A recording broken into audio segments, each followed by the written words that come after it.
Subscribe to our channel by clicking the subscribe button. Click the bell button and enjoy the latest uploads from our channel.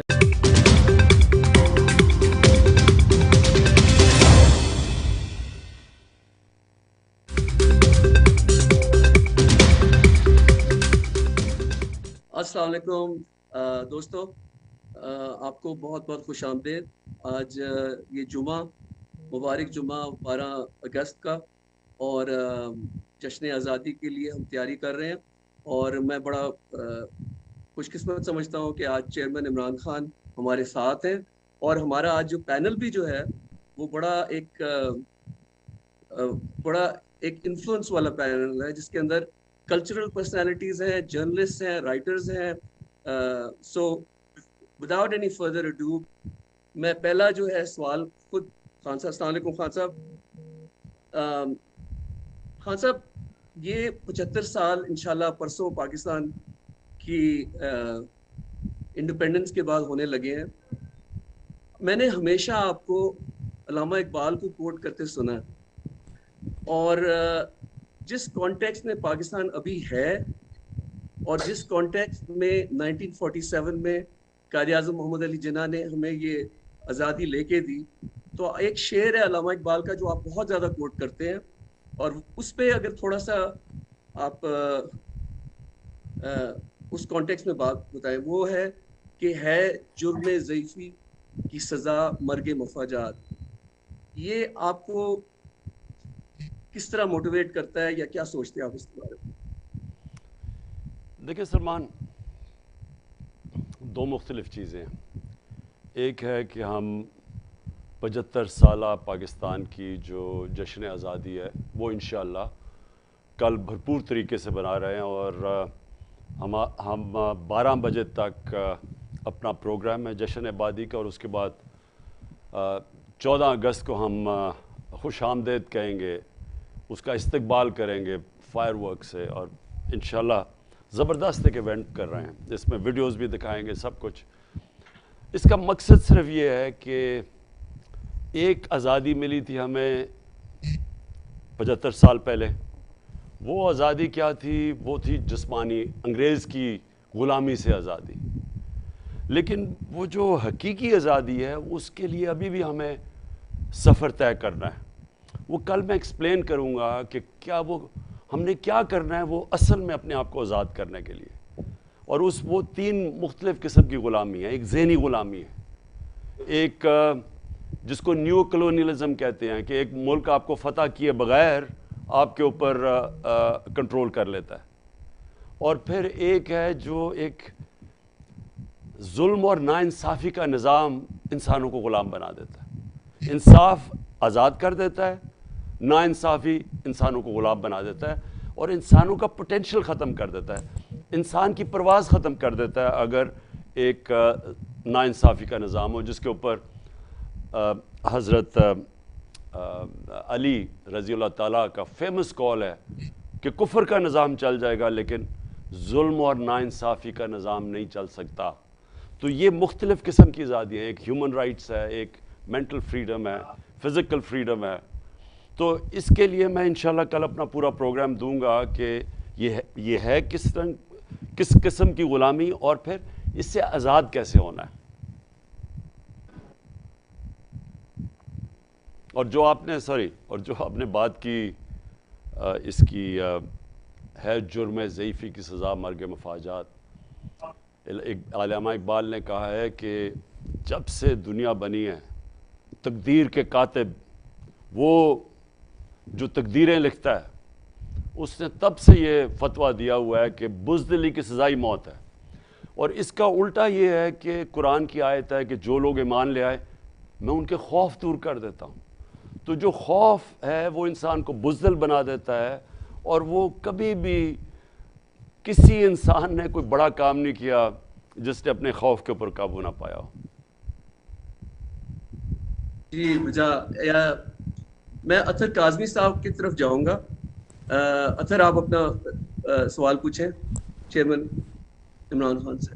G thank you Salman بھائی۔ خان صاحب، میرا جو آپ سے question ہے کہ لگتا اس طرح ہے کہ اس وقت آپ کو مکمل طور پہ کارنر کرنے کی پلاننگ ہو رہی ہے، ہو سکتا ہے کہ آپ کو نائل بھی قرار دے دیا جائے، اور جو نون لیگ والے دوستوں سے بات ہوتی ہے وہ بڑے کانفیڈنٹ ہیں کہ میاں صاحب بھی واپس آ جائیں گے۔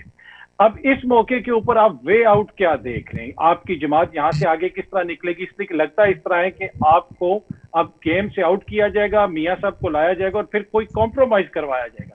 کیا آپ کوئی کمپرومائز کریں گے اگر آپ کو نااہل کیا جاتا ہے؟ اس کے اوپر آپ تھوڑا سا بتا دیجئے، اور خدا نہ خواستہ اگر آپ کی جماعت یہ سمجھتی ہے کہ آپ کو نااہل کیا جا رہا ہے تو پھر آپ لوگ انتخابات میں جائیں گے یا پھر بائیک آؤٹ کریں گے؟ اچھا سر، پہلے تو یہ میں انشاءاللہ کل اپنے جلسے میں اس کی تفصیل میں بات کروں گا، لیکن دیکھیں ہوا کیا ہے پاکستان میں۔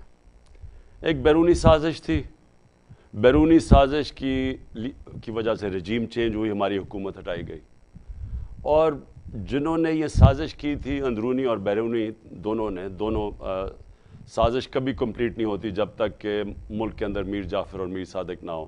میں لوگوں کو تاریخ کا بتاتا رہتا ہوں کہ ٹیپو سلطان کو بھی جب میر صادق چاہیے تھا انگریزوں کو ٹیپو سلطان کو گرانے کے لیے، اسی طرح سراج الدولہ کے لیے ان کو میر جعفر چاہیے تھا سراج الدولہ کو گرانے کے لیے۔ تو یہ اندرونی اور بیرونی سازش ہوتی ہے۔ تو یہ جب ہوا تو اس کے بعد انہوں نے یہ سمجھا کہ پارٹی اب ختم ہو جائے گی، مہنگائی تھی، یہ تھی، پروپیگنڈا اتنا زیادہ تھا۔ اگر آج مہنگائی دیکھیں تو تاریخی مہنگائی ہے۔ آج ذرا ٹی وی کے اوپر دیکھیں، ان چینلز کے اوپر، کیا وہ بات کر رہے ہیں مہنگائی کی؟ کیا وہ ان کو ہے کہ ہماری معیشت نیچے چلے گی، بے روزگاری بڑھ رہی ہے، انڈسٹری بند ہو رہی ہے؟ کوئی وہ باتیں کر رہے ہیں اس چیز کے اوپر؟ تو یہ پوری پلاننگ سے ایک سازش کا حصہ تھا۔ یہ جو میڈیا کے اندر پر ایک کیمپین چلی، یہ پرائم منسٹر مصدق جو ایران کے پرائم منسٹر تھے، ان کو جب بیرونی سازش سے گرایا گیا تو وہ بھی ایسے پہلے میڈیا کیمپین چلی، پھر جو اپوزیشن پارٹیز تھی ان کے اوپر پیسہ چلا، انہوں نے مظاہرے کیے، یعنی جس طرح یہاں لانگ مارچز ہوئی، اور پھر مداخلت ہوئی اور ان کو گرا دیا۔ تو پہلے تو یہ بیرونی تھی، جو ان کو پہلا شوق ملا کہ پبلک سڑکوں پہ آ گئی، اور بہت زیادہ رد عمل عوام کا آیا جب انہوں نے رجیم چینج ہوا۔ دوسرا کہ جن لوگوں کو لے کے آئے وہ اس ملک کے نامور لٹیرے تھے، ان کے اوپر کرپشن کی داستانیں تھیں، 30 سال سے وہ چوری کر رہے تھے، ان سب کو اوپر بٹھا، انہوں نے ایک دوسرے کے متعلق کیا کہا ہوا ہے، کیسز بنائے ہیں، ایک دوسرے کو جیل میں ڈالا چوری پہ، وہی لوگوں کو اوپر مسلط کر دیا۔ دوسرا عوام کا اس کے اوپر رد عمل آیا، اور تیسرا پھر انہوں نے معیشت بالکل نیچے لے گئے اور مہنگائی آسمانوں پہ۔ تو وہ جو 17 جولائی کو بائی الیکشنز ہوئے پنجاب میں، ساری دھاندلی کے باوجود ساری جماعتیں ایک طرف، تحریک انصاف ایک طرف، گورنمنٹ مشینری ایک طرف، الیکشن کمیشن ایک طرف، اس کے باوجود جیت گئی۔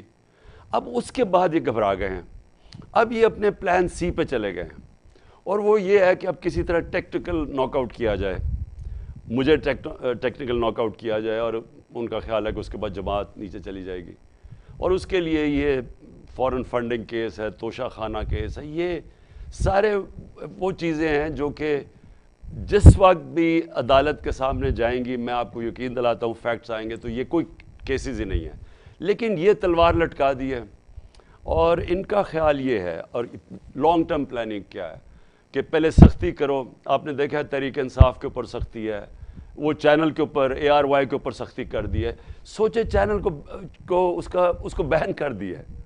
اب اس کا کیا قصور ہے کہ وہ اگر شہباز گل کوئی بات کہہ گیا ہے تو چینل کا کیا قصور ہے؟